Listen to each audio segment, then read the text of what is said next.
क्या कोई आदमी रांची से कन्याकुमारी बाइक से जा सकता है, या रांची से केदारनाथ, या रांची से नेपाल? बाइक है प्लेटिना, 110 सीसी की ये बाइक है।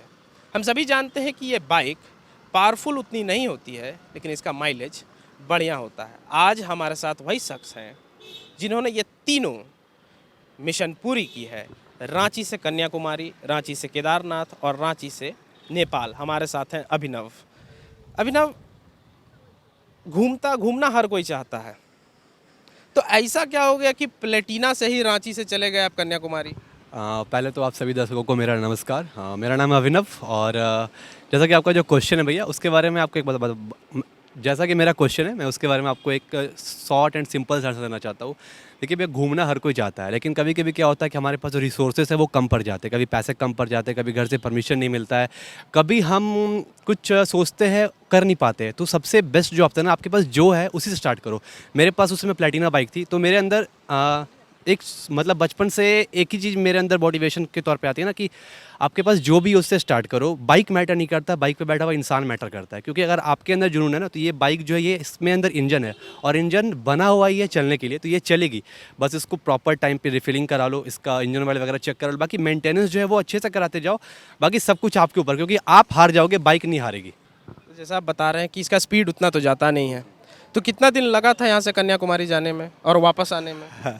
कन्याकुमारी जाने में और कन्याकुमारी आने में टोटल 7,500 किलोमीटर्स था, जिसमें मैंने बहुत सारे स्टेट्स को कवर किया। And around total up and down journey में मैंने अराउंड 7,500 किलोमीटर के आसपास का डिस्टेंस मैंने कवर किया, जिसमें मैं कन्याकुमारी भी गया था, मैं रामेश्वरम भी गया था, चेन्नई भी गया था, मैं विशाखापट्टनम भी गया था, पुरी भी गया था। तो काफ़ी मतलब सिंपल जो स्ट्रेट लाइन है उसको छोड़ के बहुत सारा डेविएटेड लाइन को भी मैंने पकड़ा था।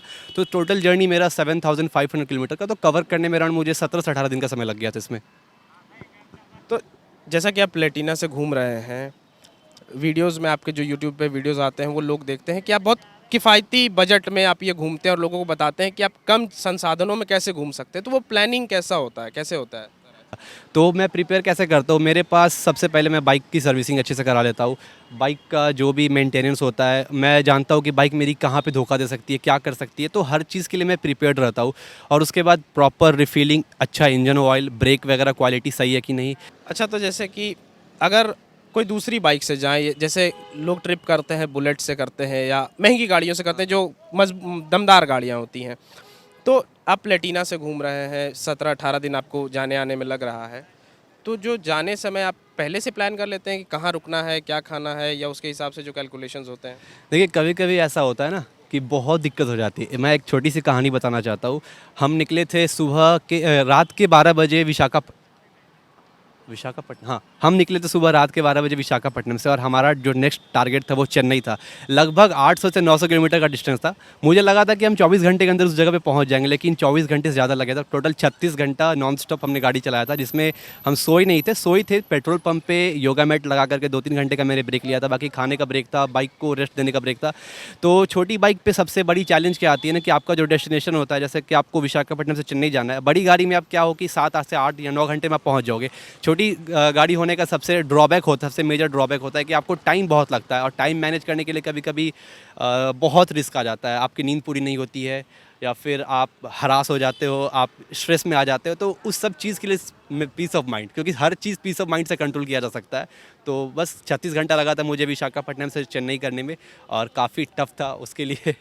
नहीं मतलब, जैसे यहाँ से आप निकल गए कन्याकुमारी के लिए, अब रास्ते में आपको रुकना है, तो हम पूछ रहे हैं कि आप होटल पहले से बुक रखते हैं या कहाँ रुकते हैं, कहाँ रुकते कहाँ हैं? नहीं, वो डिपेंड करता है मैं किस समय में किस सिटी में पहुंच रहा हूँ। अगर मैं सनसेट से पहले कोई सिटी में हूँ, कोई अच्छा खासा बड़ा सिटी है, तो वहाँ पे होटल्स वगैरह मैं ऑनलाइन बुक कर लेता हूँ, या फिर लोकल ढाबे वगैरह हो गए।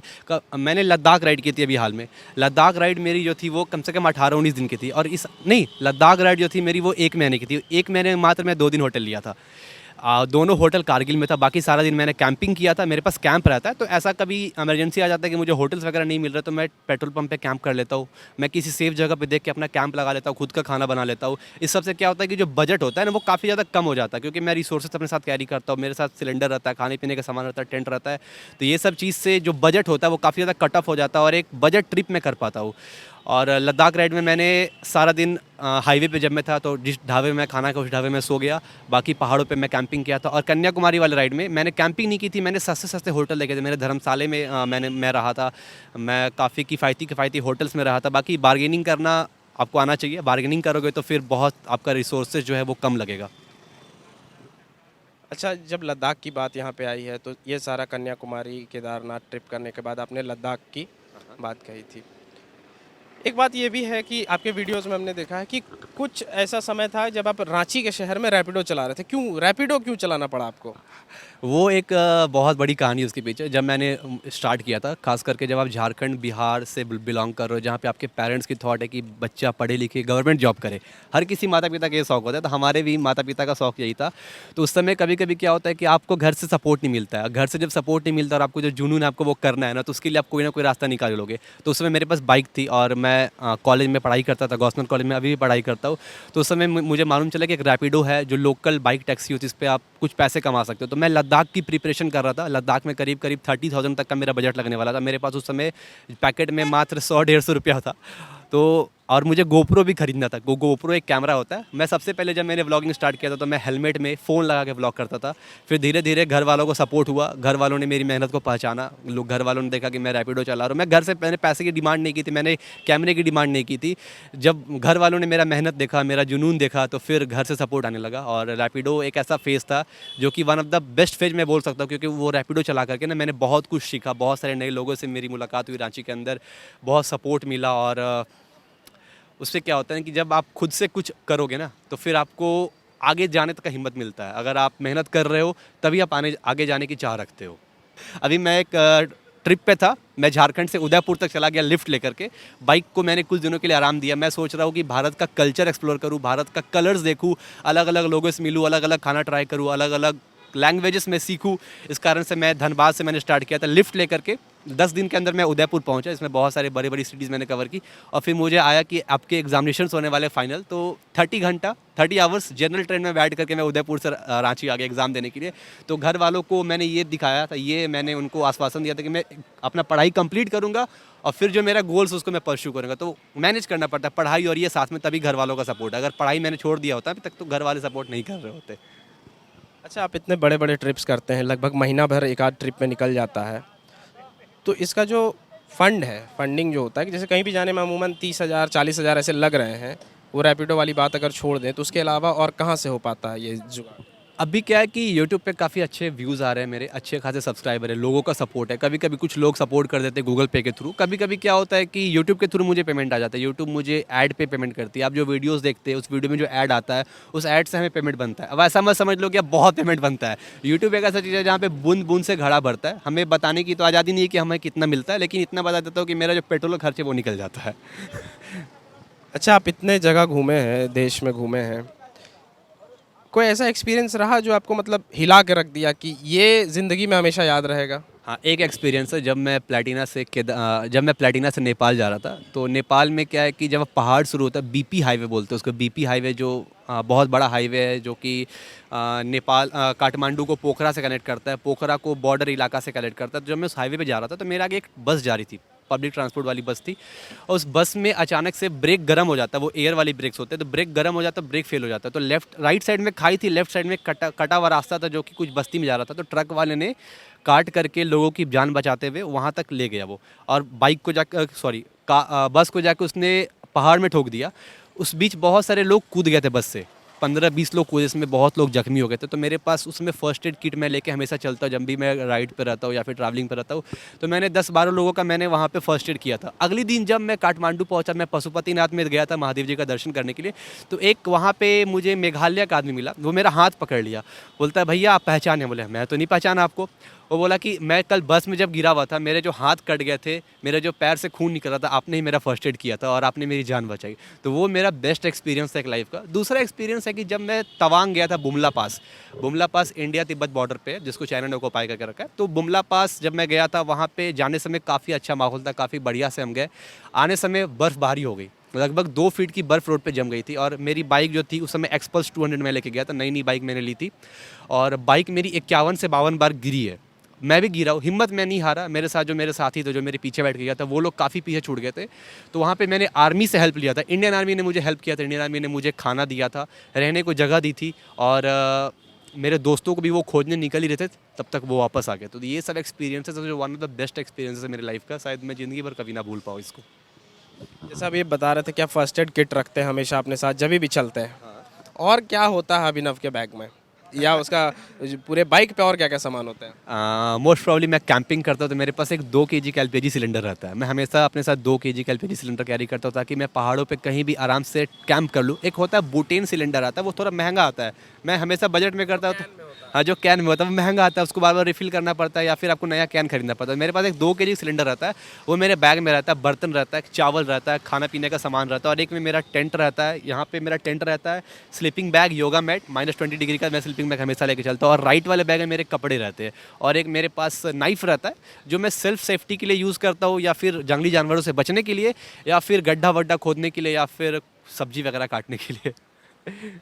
जब आप लद्दाख गए थे तो उस वीडियो में एक था कि आप लोग वहाँ पे दाल भात और घी और अचार खा रहे हैं, तो ये मतलब आप लोग झारखंड बिहार वाले जो हैं, कहीं भी पहुँच जाएं दाल भात घी चल रहा है, और भुजिया था कुछ इंदौर का भुजिया। इंदौरी भुजिया था। जब मैं पैंगोंग लेक के किनारे था, पैंगोंग लेक बहुत फेमस लेक है, बहुत सारे मूवीज़ में आपने उसको देखा होगा। तो पैंगोंग लेक के किनारे, जो 3 इडियट्स, हाँ 3 इडियट्स में जो था, तो पैंगोंग लेक के किनारे मैंने कैंपिंग की थी। अब वहाँ पे क्या है कि कैंप बहुत महंगे हैं, 1500-1600 रुपये कैंप का दाम है। मैंने खाने का पता किया तो खाने का प्राइस था 400 रुपये पर प्लेट खाना, वेज। तो हमने सोचा जब हमारे पास रिसोर्स है, थोड़ी मेहनत लगेगी, खाना बना लेते। तो उसमें मैंने क्या किया, मैं खाना बनाने के लिए मेरे पास उस समय ओट्स था, दलिया था। तो मेरे साथ एक इंदौर का लड़का था, वो बोला कि अभिनव भाई मेरे पास दाल चावल है। हमने लाओ यार मैं बनाता हूँ। तो दाल चावल, अचार, घी और इंदौरी भुजिया हम खाए थे। इंदौरी गठिया या फिर भुजिया बोलते हैं, नमकीन सेव, इंदौरी सेव। हाँ, तो वो हम खाए थे, और फिर काफ़ी मज़ा आया था। एक और एक्सपीरियंस मैं शेयर करना चाहता हूँ। जब मैं परकाचिक में था, लद्दाख में दो पार्ट, एक लद्दाख एरिया, एक जंस्कार एरिया। मैं जंस्कार एरिया में था, वो काफ़ी सुंदर माना जाता है, काफ़ी कट ऑफ एरिया है, वो रोड्स अच्छे नहीं है, वहाँ पे रोड्स है ही नहीं जाने के लिए। तो जब मैं जंस्कार की तरफ जा रहा था तो अंधेरा हो गया। परकाचिक नाम के एक जगह में मैंने कैंपिंग की, बहुत सुंदर सा वहाँ पे व्यू थे, पीछे बर्फ़ वाली पहाड़, दोनों तरफ पहाड़ थी। मैं कैंपिंग किया हुआ था वहाँ पे। रात को मैं चिकन वहाँ पे बना रहा था, मैं चिकन बगल के गाँव से मैं लेके आया था। चिकन को मैं रोस्ट कर रहा था अपने सिलेंडर के ऊपर। रात के 10 बजे 3-3, 4-4 बड़े बड़े उल्फ आ गए थे चिकन की महक से, और उस रात मैं सो नहीं पाया। जल्दी जल्दी मैं चिकन खाया। जो मेरा एलपीजी सिलेंडर था ना, रात को लगभग 2 से 3 घंटे मैंने उसको जला हुआ ही छोड़ दिया था कि उल्फ आग देख करके पास में ना आए। तो ये काफ़ी एक अलग सा एक्सपीरियंस था, जहाँ पे उल्फ से इनकाउंटर हुआ था मेरा उस लद्दाख वाले राइड में। अच्छा, अभी जब ऑफ कैमरा हम लोग बात कर रहे थे तो आपने एक एक्सपीरियंस शेयर किया कि आप पाकिस्तान भी गए हैं। पाकिस्तान क्यों जाना पड़ गया आपको, और उसका जो पूरा प्रोसेस था वो काफ़ी इंटरेस्टिंग है, वो बताएं थोड़ा हमारे दर्शकों को। जब मैं नेपाल में था, तो नेपाल में मेरे फ़ोन में नेटवर्क नहीं था। जैसे ही मैं इंडिया आया तो मेरे फ़ोन में नोटिफिकेशन आता है कि हमारे जो प्राइम मिनिस्टर श्री नरेंद्र मोदी जी है, वो उन्होंने एक कॉरिडोर को उद्घाटन किया। तो उसको बोलते हैं करतारपुर कॉरिडोर, जो कि गुरु नानक देव जी जो है, जो कि सिख रिलीजन में काफ़ी ज़्यादा उनको मान्यता है। तो उन्होंने अपने जीवन का आखिरी 15 वर्ष करतारपुर नाम की एक जगह में खेती करते हुए और स्पिरिचुअल टीचिंग्स को बढ़ावा देते हुए उन्होंने गुजारा। वहीं पे उनकी डेथ हो गई थी। तो गुरु नानक देव जी का जो जिस स्थान था, वो इनफॉर्चुनेटली पार्टीशन के बाद वो पाकिस्तान के अंदर आ गया। तो जो भी सिख रिलीजन को फॉलो करने वाले लोग हमारे इंडिया के अंदर, वो लोग, उनके लिए वो एक तीर्थ स्थान के जैसा, जो वहाँ पे वो लोग जा नहीं सकते थे। इंडियन गवर्नमेंट और पाकिस्तान गवर्नमेंट के कोलाबोरेशन से रवि रिवर के ऊपर एक 15 किलोमीटर का कॉरिडोर बनाया गया। 15 किलोमीटर का कॉरिडोर पाकिस्तान ने बनाया, इंडियन साइड ने अपनी तरफ से एक कॉरिडोर बनाया, दोनों तरफ इमिग्रेशन ऑफिसेस बनाए गए, फेंसिंग किया गया। तो वहाँ पे जाने का हमें मौका ऐसे मिला कि एक फॉर्म भरना पड़ा होम मिनिस्ट्री ऑफिस के डिपार्टमेंट में जाकर के। ऑनलाइन मैंने फॉर्म भरा। फॉर्म भरने के बाद बहुत सारा तहकीकात हुआ, सीआईडी, सीबीआई, खुफिया विभाग, थाना प्रभारी, रांची और साहिबगंज दोनों के अंदर। फिर ये सब कहाँ आ रहे थे, ये जो खुफिया विभाग के लोग थे या सीआईडी के लोग थे, ये आ कहाँ रहे थे? इन्होंने मुझे कॉल करके बुलाया था, मेरा नंबर उस फॉर्म में था, तो उन्होंने मुझे कॉल करके बुलाया कि आपको वेरीफाई कराना होगा। काफ़ी सीआईडी वालों ने तो काफ़ी अच्छा 2-3 घंटों का मेरा इंटरव्यू लिया, एक राउंड फर्स्ट ईयर कॉन्फ्रेंस हुआ था, उसमें बीच में बैठा हुआ था, 5-6 सीआरडी ऑफिसर्स मेरे आगे थे। 2-3 घंटे का इंटरव्यू चला था। बहुत सारे ऐसे ऐसे क्वेश्चंस पूछे गए जो आपको मेंटली ब्रेक कर सकते हैं या फिर आपको मेंटली टेस्ट कर सकते हैं। तो उन सब चीज़ों को मैंने अच्छे से जवाब दिया, क्योंकि मैं एक ट्रैवलर हूँ और मेरे लिए सबसे बड़ी चीज़ है पीस ऑफ माइंड। मैं ट्रैवल ही करता हूँ पीस ऑफ माइंड के लिए। मेरा एक मैसेज हमेशा लेके जाता हूँ कि पीस ऑफ माइंड रखो, चेहरे पे हमेशा एक स्माइल रखो, क्योंकि यार ऐसे ही दुनिया बहुत दुखी है। अगर आप हंसोगे, आपको स्माइल देख के सामने वाला खुश रहेगा, तो वो एक अच्छा मैसेज जाता है। तो जब मैं पाकिस्तान गया था तो वहाँ भी काफ़ी लोगों से मैं मिला, पाकिस्तानी लोगों से काफ़ी अच्छे अच्छे दोस्त बने, जो कि अभी भी है, सोशल मीडिया के थ्रू हमारी बातचीत होती रहती है। और वहाँ भी मैंने एक लोकल न्यूज़ चैनल को मैंने इंटरव्यू दिया था पाकिस्तान के अंदर भी। तो पाकिस्तान का एक्सपीरियंस वो भी एक अच्छा एक्सपीरियंस था, क्योंकि पाकिस्तान पहले इंडिया का पार्ट हुआ करता था। 19 जब पार्टीशन हुआ तो फिर वो अलग कंट्री बन गया। तो कल्चर शेयर करते हैं हम, रिलीजन भी एक हद तक हम शेयर करते हैं, और काफ़ी फूड वगैरह है जो हम शेयर करते हैं। काफ़ी ऐसा जो प्रोडक्ट्स है, जैसे इंडिया में कुछ प्रोडक्ट्स जो पाकिस्तान में आते हैं, पाकिस्तान में कुछ प्रोडक्ट्स जो इंडिया में आते हैं, तो काफ़ी कुछ हम शेयर करते हैं। तो उसी चीज़ को मैं देखने के लिए वहाँ पे गया था, उसी चीज़ को मैं वहाँ पे फील करने के लिए वहाँ पे गया हुआ था। अच्छा, जैसे आप प्लेटिना में घूम लिए, फिर प्लेटिना को बेच दिए। प्लेटिना बेचे नहीं, प्लेटिना अभी भी मेरे पास है और ज़िंदगी भर रहेगी मेरे पास, क्योंकि वो ऐसी बाइक है जिससे मैंने स्टार्ट किया था, और आज मैं जहाँ भी हूँ, जो भी हूँ, उस प्लेटिना के कारण ही हूँ। प्लेटिना बाइक ने मेरा इतना अच्छा साथ निभाया ना, इतना अच्छा साथ निभाया। एक बार भी उसने मुझे धोखा नहीं दिया, एक बार ब्रेक डाउन नहीं हुई। मैंने उसको लेके बहुत ऐसी ऐसी जगह गया जहाँ पे लोग सोचते हैं जाने का। मैं उसको कन्याकुमारी ले गया, मैं उसको लेकर के केदारनाथ गया, मैं उसको लेकर के नेपाल गया, मैं उसको लेकर के गुरु डोंगमार लेक गया। गुरु डोंगमार लेक वर्ल्ड का हाईएस्ट फ्रेश वाटर लेक है, जो कि सिक्किम में पड़ता है, नॉर्थ सिक्किम में। और वहाँ पे मेरी बाइक जो पंचर थी, पंचर कंडीशन में बाइक को लेकर के गुरु डोंगमार लेक तक गया था। और फिर मैं जुलुक गया, नथुला पास वे में गया। ओल्ड सिल्क रूट बोला जाता है, जो इंडिया और चाइना के बीच में सिल्क का व्यापार होता था। तो old silk route 72 hairpin bends है वहाँ पे, मतलब आप 10,000 फीट से सीधा 2,000 फीट पे आप आ जाओगे, इतना डाउन हिल है। तो उस रोड पे भी मैं प्लेटिना लेके गया था। तो मेरा लाइफ का जो बेस्ट एक्सपीरियंस था, जो मेरी इनिशियल फेज था, जहाँ पे मैंने नाम हासिल करना स्टार्ट किया, लोग मुझे पहचानना शुरू किए, वो प्लेटिना के कारण ही है। तो प्लेटिना हमेशा मेरी लाइफ में रहेगी। उसके बाद अभी जब लद्दाख से आप घूम के आए तो आपने एक्सपल्स बेच दी, आगे क्या करना है? आगे मेरा जो मैसेज है, उस मैसेज को कैरी करना है। पीस ऑफ माइंड और स्माइल, एजुकेशन, ये सब मैसेज मैं लेके कैरी करने वाला हूँ। अभी जैसे मैंने बताया कि मैं लिफ्ट लेकर के मैं घूम रहा हूँ इंडिया के अंदर। लिफ्ट लेके मैं इसलिए घूम रहा हूँ, मैं चाहता तो मैं बाइक से भी घूम सकता था। एक तो पहला प्रॉब्लम आ रहा है बजट का, बजट काफ़ी ज़्यादा हाई हो गया है, अभी पेट्रोल के प्राइसेस इंक्रीज़ हो गए। तो ये सब चीज़ जो है मैनेज कर पाना मुश्किल हो जाता है। मैं घर पे अब डिपेंडेंट नहीं हूँ, मैं खुद सेल्फ डिपेंडेंट हो गया हूँ यूट्यूब के थ्रू, या फिर जो ब्रांड्स आते हैं मेरे पास प्रमोशन के लिए, उनसे मैं कुछ पैसे लेता हूँ उनके प्रमोशन के लिए। तो ये सब चीज़ जो है बाइकिंग में क्या होता है कि जैसा मैं समझ रहा था, मैं एक्सप्लोर नहीं कर पा रहा था। मुझे कल्चर एक्सप्लोर करना था, मुझे फूड एक्सप्लोर करना था, मुझे नए लोगों से मिलना था, वो बाइक पे नहीं हो पा रहा। बाइक पे क्या होता है कि आप खुद पे रहते हो, आप बाइक पे बैठे हो, एक जगह दूसरी जगह आप चले गए, उस बीच में आप कितने लोगों से मिलोगे? मुश्किल से 1-2 लोगों से। लेकिन जब मैं लिफ्ट लेके मैं घूमना स्टार्ट किया, तो रोज़ मैं नए लोगों से मिल रहा हूँ, नए ट्रक ड्राइवर से, नए ढाबे वालों से, नए बाबाओं से, फ़कीरों से। तो अलग अलग एक्सपीरियंस, अलग अलग टेस्ट, अलग अलग कल्चर जानने को मिल रहा है। और मैं एक दिखा रहा हूँ कि हमारे हिंदुस्तान में सब कुछ है। हमारा जो इंडिया, वो एक बहुत ही डाइवर्सिफाइड कंट्री है। अभिनव व्लॉग नाम के एक चैनल चलाते हैं यूट्यूब पे, हैं साहिबगंज से, रांची में रहकर पढ़ाई करते हैं, और पढ़ाई के अलावा देश घूमने का काम कर रहे हैं अभी, और आगे विदेश भी घूमना चाहते हैं। आप देख रहे हैं द फॉलो अप अपने सहयोगी विवेक के साथ, मैं ऋषभ। धन्यवाद। ठीक था। विवेकानंद विद्या मंदिर स्कूल एक CBSE affiliated English medium coed school है। हम शिक्षा के साथ संस्कार देते हैं। thefollowup.in. Like, share, and